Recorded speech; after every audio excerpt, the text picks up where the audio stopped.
வாழ்க எழுச்சி தமிழர், வாழ்க திருமாவளவர். திருமாவளவர் தீமைகளை அழிக்க வந்த தீ பந்தம். டாக்டர் திருமாவளவர் அவர்கள் நாடாளுமன்றத்தில் உரையாற்றுகிற பொழுது மைக்கை கட் செய்கிறார்கள், அணைக்கிறார்கள்.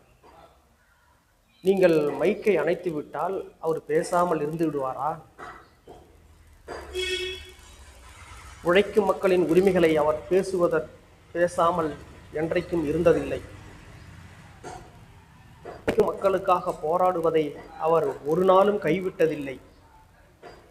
சாதி ஒழிப்புதான் மக்கள் விடுதலை என்கின்ற அந்த புள்ளியிலிருந்து அவர் மாறுபட்டதே இல்லை.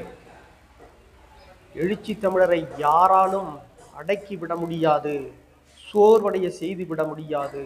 வாழ்க எழுச்சி தமிழர், வாழ்க திருமாவளவர், வாழ்க வாழ்க.